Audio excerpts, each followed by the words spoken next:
and welcome back to A.R. Tales, aka the A.R.T. podcast. I am A.R. Mirabal, and today I am joined by Lucy M.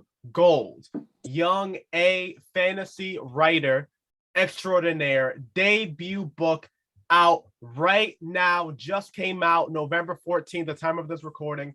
It'll be out by the time this is out, so make sure to pick up the book, The Rescue, first in the Tales of Neverland series. I'm over the moon to be able to talk. We've been going back and forth on Instagram. So without any further ado, Lucy, how are you doing today? I am just honestly in shock. I can't believe that after years and years of working on this, of building up the courage to release this, I am finally a published author. And I mean, I'm a teen, I'm in high school, so this is just completely, I did not think my life was going to go this way. Now, you said something that definitely piqued my interest a little bit. You said to have the courage to do it. Now, would you say it was something that you fantasized a lot about, something that you had gone back and forth about before actually doing it? Yeah, definitely. I've loved writing since I can remember, but I always thought I was going to be an actress. I've always loved acting. I always wanted to be on the screen, and I never thought that I would just publish a book. I didn't really think it was possible, and so I was going back and forth like, can I afford this? Will people actually even like it? And then my parents were like, hey, you should do it. You want to do it. You're going to regret it if you don't. So I just sort of went ahead and did it. Screw the consequences.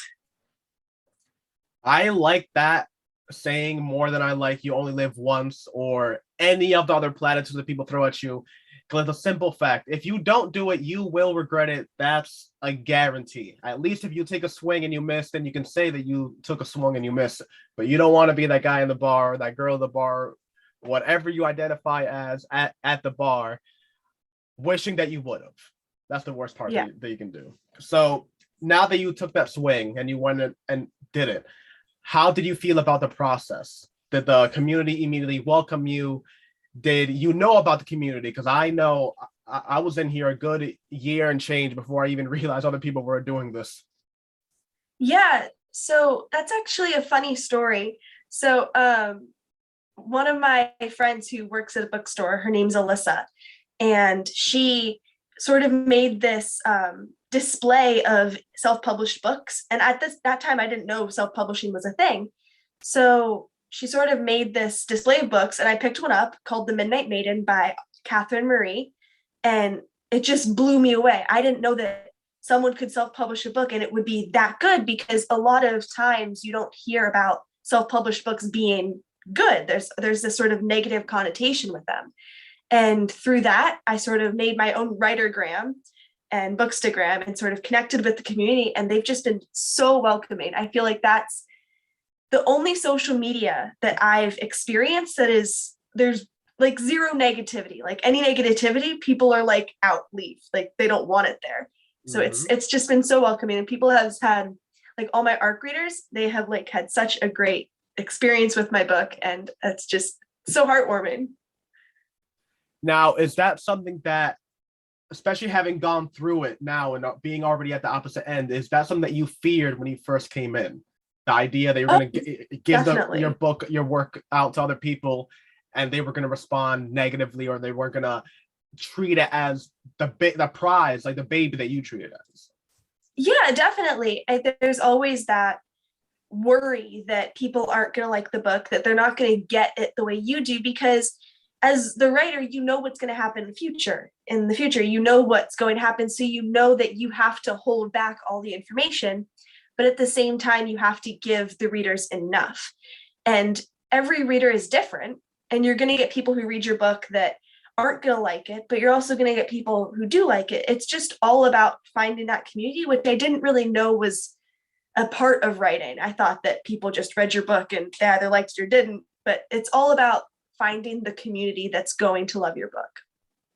My God. More people need to truly understand that, and I'm glad that you kind of got understanding of that so early on in your career, because I truly believe even if your book has only been read by 4 or 5 people, that you just haven't found your people yet. We live on a planet Yeah. of 7 billion people, close to 8. Even if 1%, that's still a few million people. You can find your 1%. There's at least 1% of people that like whatever random niche you're writing about. You just need to find your niche, your little gang, your posse. Yeah. And when I was starting writing TON, as I affectionately call the series, I started writing it, and I just tried to fit everything in. I tried to fit something for every single reader, and I was like, this isn't working. This isn't how I wanted to tell the story. And that's the beauty of self-publishing, is that you can write your story however you want, and no big publishing company is going to force you to change it. So I was like, why am I forcing myself to change my book when I went the indie route because I wanted to write it for me? I truly love that. So, if you don't mind, what changes do you think that you made to the book throughout that euphoria? Well, euphoria is not the right word.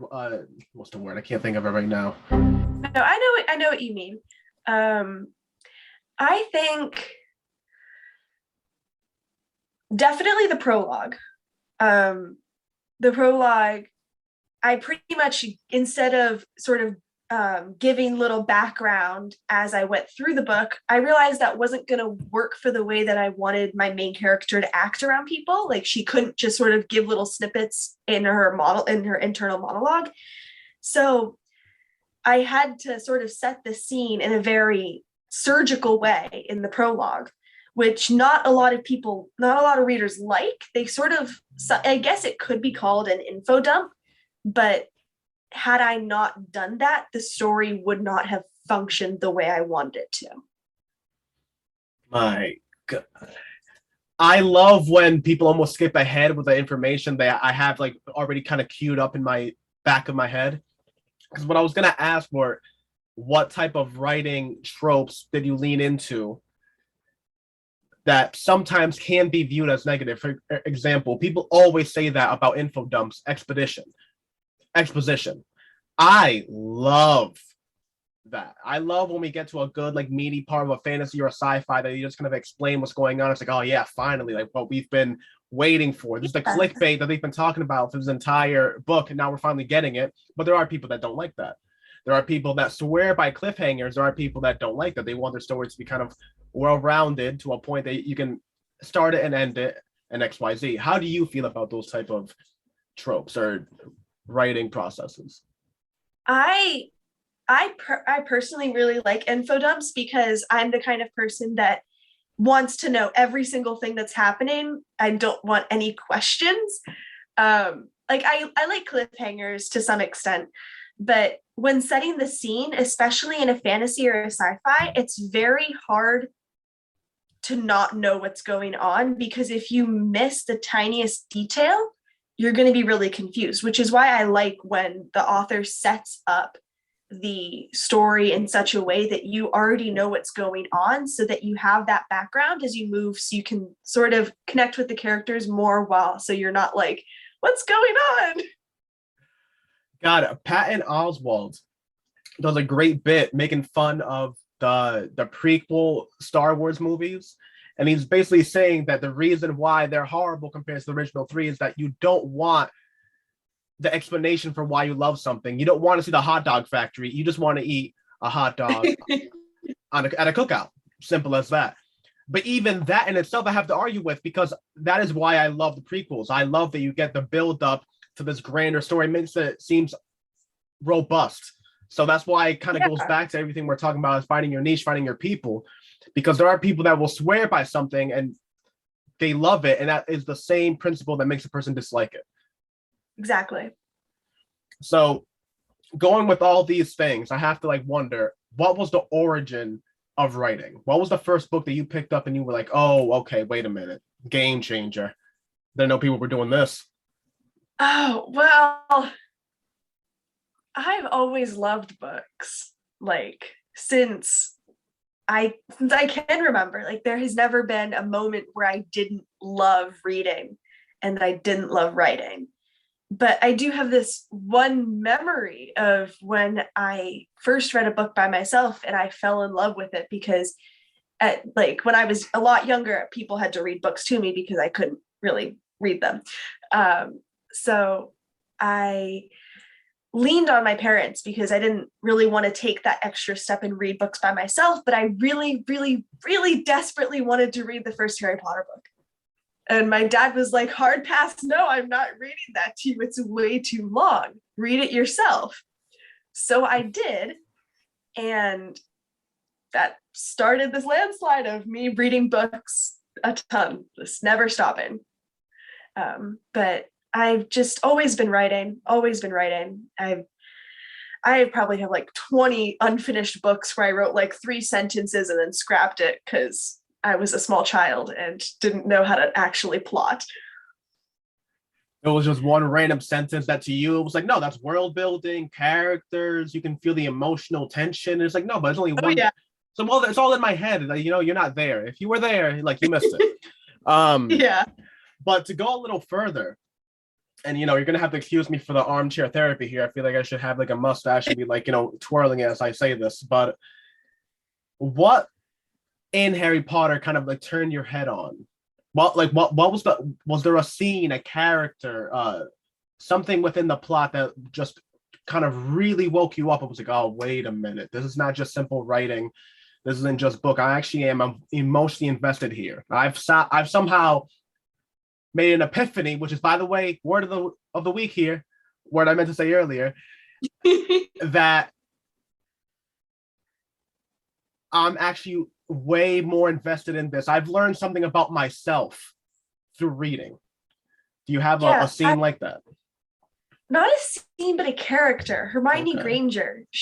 I really identified with her because she was the oddball out. She was super smart and people didn't really like her for that. But she just kept going. She was like, I'm smart. I don't care what you think. Which I was like, she sort of encouraged me to go achieve things and to be unapologetic for who I am. And I think I owe her my courage and bravery to enter into this crazy world of writing, because without her, I would not have had the courage to just say that I'm smart and own it.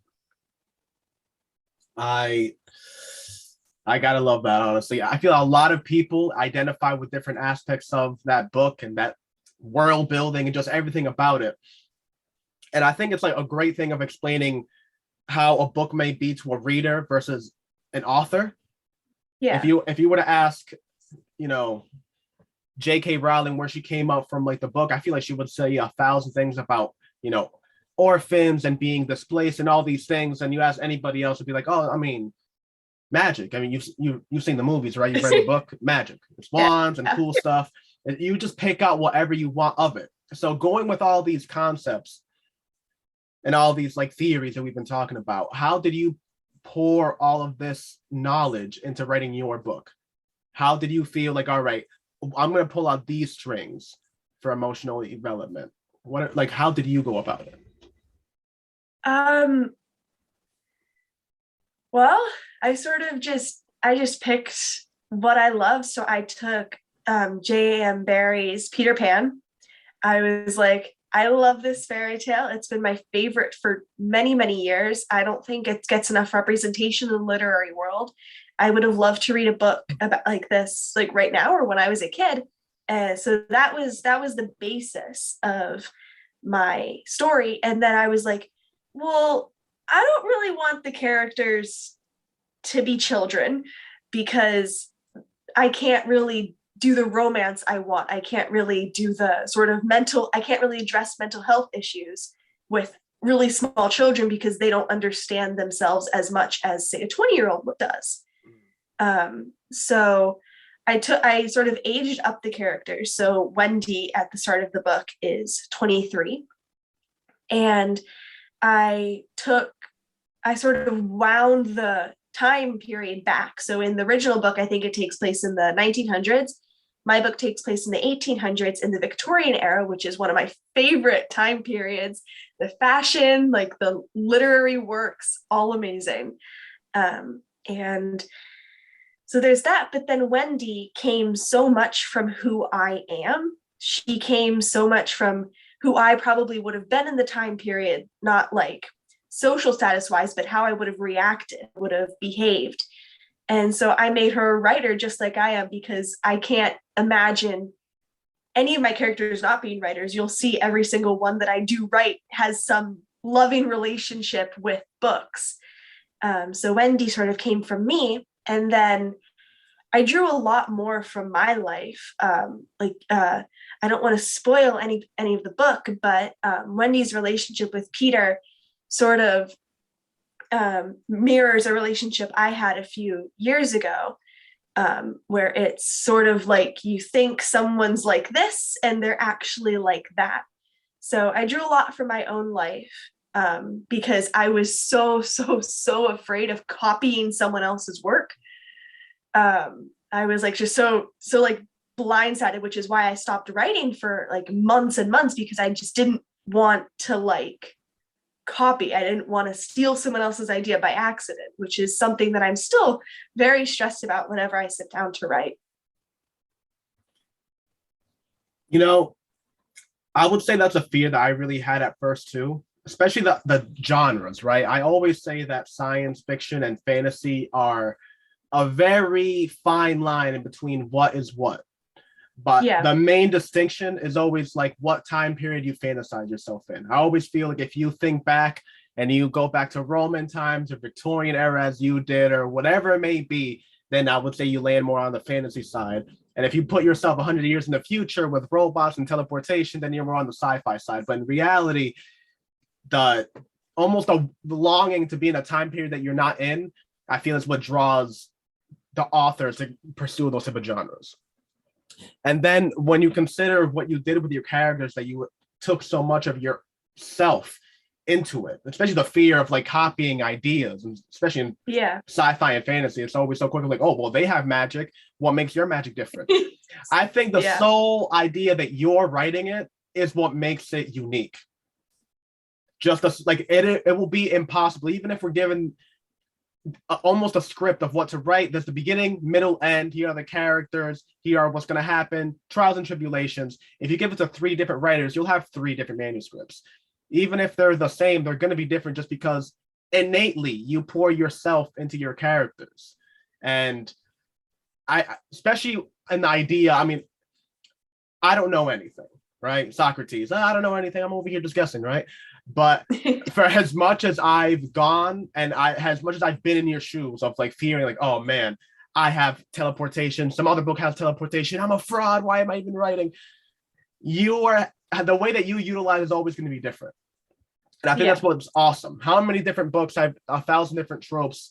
You know, there are at least 5 or 6 bestsellers are all about vampire romances. It's possible to do whatever you want with whatever you want to do in your genre. So how did you take all of those things, especially your emotional development, and how did you really churn it out into your plot? One thing that I like a lot that you were talking about is that you incorporated mental health issues and you wanted to incorporate these other ideas. So how did you piece that together?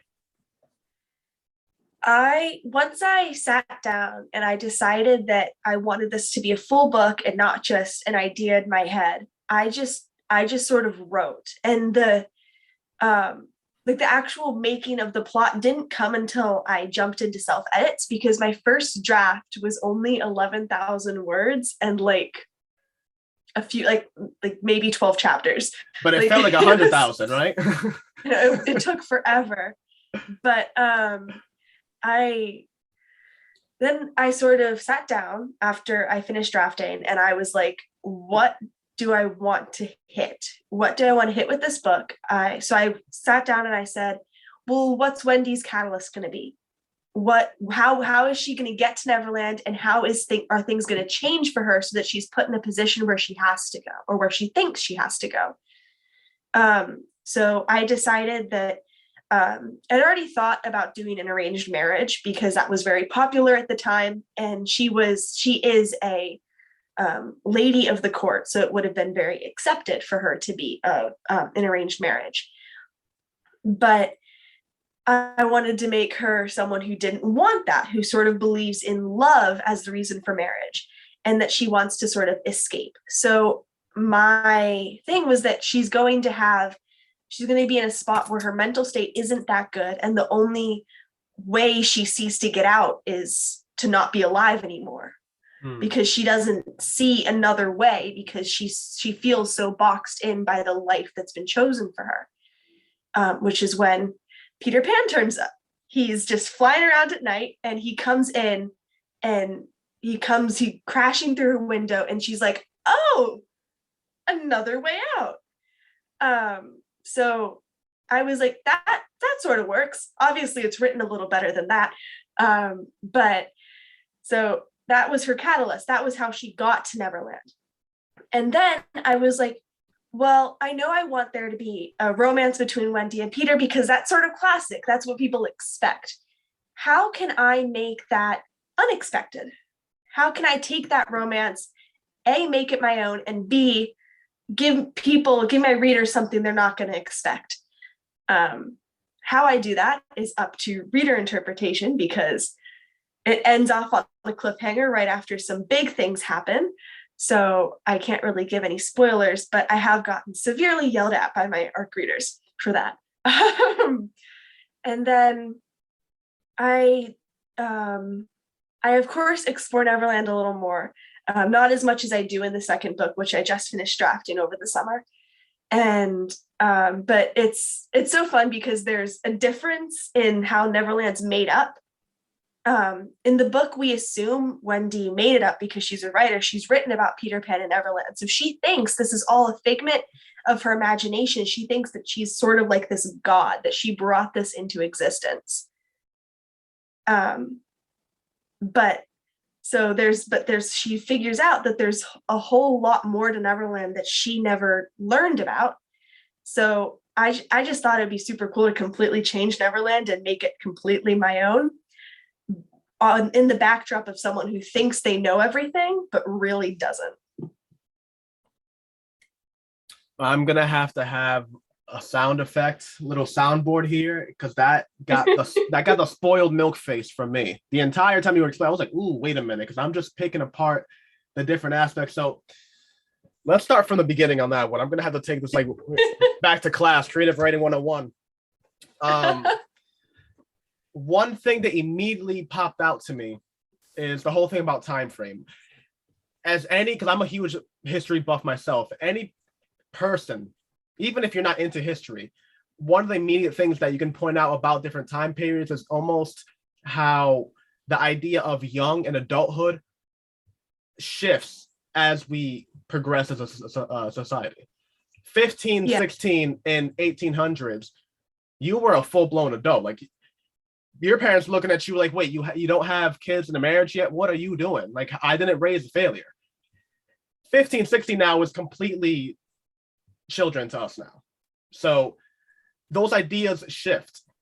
Yeah. And so the whole idea, especially of like the Peter Pan character, which is famously kind of a character that comes in to as an escape, right? It's like they're it's the whole idea of never growing up, never accepting the maturity of life. It's almost like running away from your issues and just staying within your little like bubble of immaturity, staying, as people say, in Neverland, just, head in cloud nine. And I love that you've basically done that. I think it speaks really well to how you've matured the characters, because I think it speaks to the generation now. Now I think more than ever is when we have people in their 20s, mid-20s, after college, now a little bit lost. That it's like, all right, well, I either face the scary adulthood or I can kind of regress back into this young spirit Neverland, as you would say. And then speaking to the mental health issues of her feeling like she's caught in a corner is perfect, because that is what causes those type of thoughts. Is the level of, not only are you in a bad spot, because we're all in bad spots, but the feeling that you can't get out of it, being trapped in a corner, being put in a box. That is what kind of lets the mind feel like, all right, well, there is no other escape. I had my best friend's mother in college said that suicide is a permanent solution to a temporary problem. And those words have always rung in my head. And I think that's perfect to what you're talking about, what you're writing about. And I think Yeah. those small little emotional bursts of intelligence, however you want to call it, those weaves of emotion is what brings a person in to the story, and then the fantasy world that you put around them is what kind of keeps them there. So I think you've done a phenomenal job with that. I am great. I can't wait to dive into it myself. This is on the list, folks. You need to get this book, TON, because it is going to be a ton of good fun, a ton of good writing. The Rescue, it is out now. Make sure to pick it up. Thank you for just opening yourself up and speaking about all this book. It immediately makes me wonder, what is next? How are you treating the sequel? Have you gone into that? How's everything with that going? Well, the sequel is completely drafted. I'm on to self-edits now. It sits at just over 50,000 words, just like book one. Self-edits are going very slowly because currently in the middle of NaNoWriMo, so I'm working on a completely different project. But it focuses a lot more on mental health issues. We see Wendy's mental health has significantly declined since the events of the end of book one, which is all I will say about the end of book one. But so we deal a lot with that. And so it's been a lot of work because I had some mental health struggles of my own over the summer while drafting, because the book required me to get into a mindset that isn't particularly healthy to stay in for a long time. And I was just trying really hard to just finish drafting, finish writing. I wanted to finish it in 2 months, which is not a great idea. So my body forced me to take a break. It was like, you're done. You've written way too much. We're going to take a very long break. So I didn't finish it for another month, which, as a perfectionist and someone who really applies that to their writing, that felt like a failure to me. And it's something that I've had to really get over. Like, writing, you can't really set a timeline for that. It has to, if you do, it has to be very loose, because not everything is going to be linear. It's always ups and downs and ups and downs. And that can't be your whole life. You have to have something outside of it, because I just locked myself in my room for all of the summer. Like, I saw no friends. My parents saw me occasionally when I left my room. I was just like, I can't sustain this, but I tried to anyway. And it was just a bad choice. My God, the cyclical life of an author. You put yourself over the coals and really force yourself into like a situation where you just cause yourself to have a mental breakdown. You take a break, and then in that break, you can now refer to your own breakdown as writing influence in the future. It is unreal. Yep. Because I think everything that you say is something that a lot of people can really,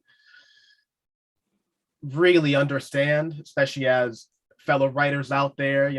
Writers are us.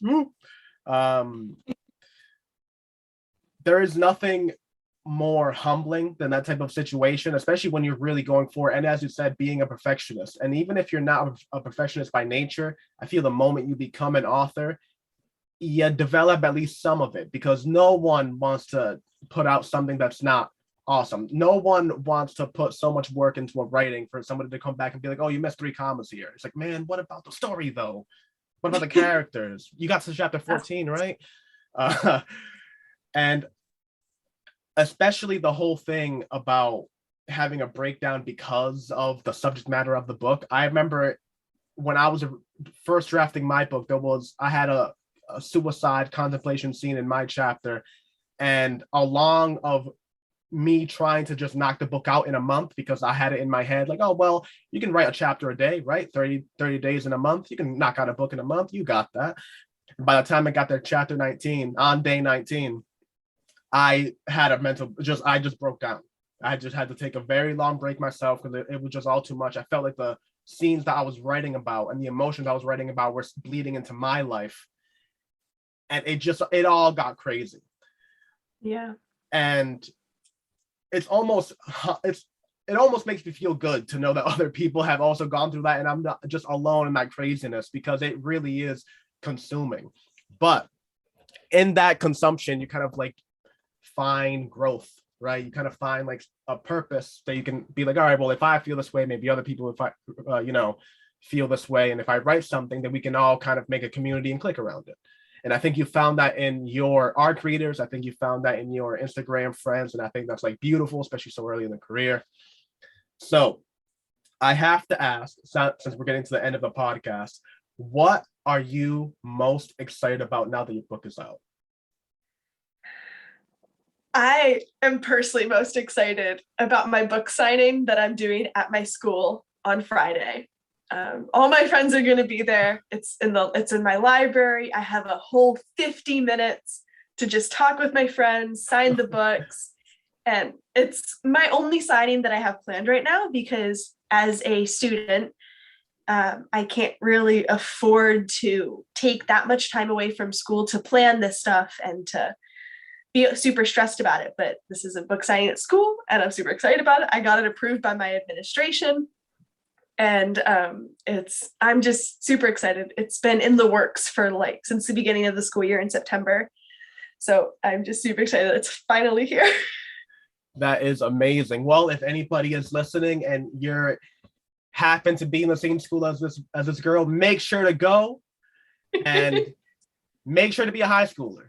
I don't want to find out like any random 40-year-olds popping over there because I somehow sent them. No, you did not. No, I did not. That's not what happened here. Don't be a weirdo. But that is phenomenal, especially that I can only imagine being in high school and doing your first book signing in high school. Oh, my God. All I can think about is everything happens with perseverance. I truly believe that. And the fact that you're already here while you're in high school, I can only imagine what's going to be happening on your junior year of college. So honestly, round of applause for everything you've done and everything you're going to do. Again, The Rescue YA fantasy mixed with some romance. Make sure to pick it up now. And also for any people that really are lovers of romance, how deep do you get into the romance? At what age rating would you say the book is? The whole book I'd say is 14 plus, just because there's a little bit of like emotionally dark content there, but it's PG-13. There's some kissing there, but it's like this fade to black sex scene. It does not get explicit. I am also a teenager and I have parents who read this book, so I can't really get into much. Man, I feel like that could be another conversation in itself. I am obviously not a teenager. I have gray hairs and everything to prove it. But I also do like the fade to black sex scenes. I don't know why. I think it speaks a lot to because you can still get the emotional development you want, but then you can just fade to black and keep the story trucking. You can get right back into whatever it is you want to be doing. Absolutely. So now that we're at the end of the podcast, I always like to turn over to you. Is there any last minute shout outs, any person that you want to give a heads up to, or any project that you're working on that you want to give light to that we haven't spoken about yet? All of those, all of the above. I don't know. 3 people to shout out to. 1, Catherine Marie, author of The Midnight Maiden. Renee Dugan, author of the Star Chaser Saga and the Chaos Circus. She was my CP and the first person other than me to read the book.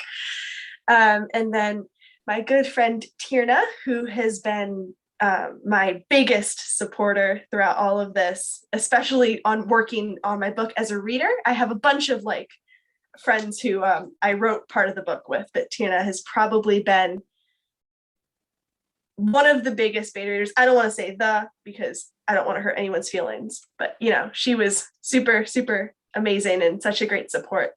But yeah. Yeah, Tina, do your thing, girl. That's awesome. Honestly, I love people that like really just like support people and have people's backs like that. That is phenomenal. Thank you again for coming on and opening up and sharing your book. Again, all links that you need to find Lucy on social media, Instagram will be in the description. It'll be in the banners underneath if you're watching this on YouTube. Make sure to follow her, send her some love and support. definitely is deserving of it. I mean, high schooler dropping her first book, second one already in the draft phase. I'm not even there yet, folks. This is serious. She's really about it, and she definitely deserves some support. So, the book is out now, Amazon, wherever you can get it. We will be back next week with another author, another creative, talking about what we love the most, writing. And on that note, peace out.